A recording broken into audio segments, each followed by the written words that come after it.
Hi, I'm Melvin York, and welcome to Gardening with Daddy Pete. Today, I want to talk to you just a little about pruning, and there's actually two times to prune on different plants. So the one we're going to be talking about today is going to be mostly your shrubs, and that's going to be a springtime pruning. Most of the time, we usually think of winter as a time to do your pruning, and which is true in a lot of cases, but for some trees and shrubs that bloom early in the spring, such as, say, forsythia, honeysuckle, quince, spirea, lilac. They set their flower buds the previous fall, so you can enjoy the blooms in the spring. And we call this flowering on old wood. Okay, so their flowers are set on the old wood of the plant, not the new growth. So if you would prune late in the winter, most of the times by fall, they've already set their buds for the spring. And by pruning those, you would lose a lot, if not all, of your flowers for the next spring. Is with any pruning job, the first thing you want to begin with is cutting any dead or diseased, damaged stems out and remove those. Your plants, then you can shape or thin out or prune back to the size that you want. Older, overcrowded plants is maybe you neglected it for several years. That's also producing fewer flowers, fewer fruits. Some of these can be cut back completely to the ground to force new branches out one. Some of those would be forsythia, Rose of Sharon, privet, honeysuckle, spirea, lilac. These are just some of the ones that could be cut back to the ground to bring out new stems. Of course, if you want to go another way, there's a more gradual rejuvenation process of this, and it consists of a three-stage process. What you would want to do is go in to one of your shrubs like that and count your main stems. Let's just take for granted that one of them has, so let's just say 18 stems.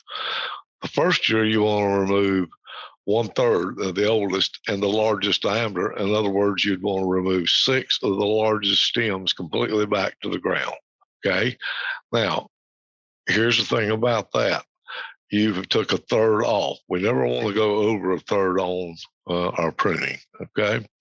Now, the next year, when you go back, you're going to go back to the stems that was left, which would be 12 of those of your old stems, and you want to take 6 of those largest old stems away. And then the third year, you go back and take the remaining 6 old stems out. By doing this, the third year, everything you got, your plant's no more on your stems than 3 years old. So that gives you a good pruning job. Keep back and you can keep up with it. You don't lose your bush. You just gradually prune that back. That makes a good way to do that. Now, let me give you some of the list just right off the bat of some of the shrubs that you need to look at that's going to be needed pruning to keep a constant good-looking flowering going on in the spring. But you need to do this right after they bloom in the spring, or as early as you can after that, so they don't start setting their buds. And usually they start doing that early part of the fall. So flowering almond, cherries, and plums, the beauty bush, chokeberries, cotton easters, forsythia, fringe trees, that's a nice one, lilac, the mock orange, the flowering quince. I think those are beautiful plants. I love those. Rhododendron, and when I say rhododendron, azalea is also in that family of rhododendron. Your azaleas, if you want your azaleas to really be full for next spring, make sure that you do the pruning on them before early fall. Spirea, viburnum, and Weigela. These are just some of the ones that set on old wood. I hope that this might help you. It gives you a chance to do your pruning now, and then maybe less for the fall. But you won't lose your flowers or the beauty of that shrub or your tree in the spring and early. Usually these are the early blooming plants. Now, we will get into pruning the fall plants on maybe the next session and help you with those just a little bit. But again, remember these plants, and this is just a few: the flowering almond, the cherry, the plum, beauty bush, cotton easter, chokeberry, fringe tree, lilac, forsythia, rhododendron, azaleas, flowering quince, spirea, your viburnum bushes, and your weigelas, just to mention a few. So anything like that that blooms early in the spring, do your research, but 9 times out of 10, they have set their flowers on old wood, not new growth of the year before.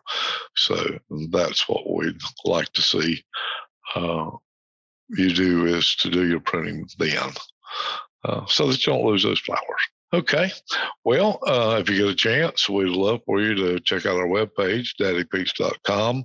You can go to and look under our podcasts if you want to go back and look at some of the archive ones and check out something maybe you've got a question on.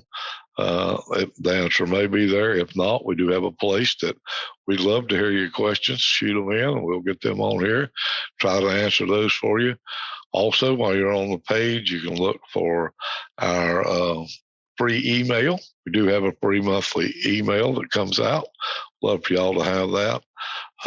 And while you're on the page, look at our different mixes and potting mixes, mulches that you can use in your garden, and maybe check our About page out.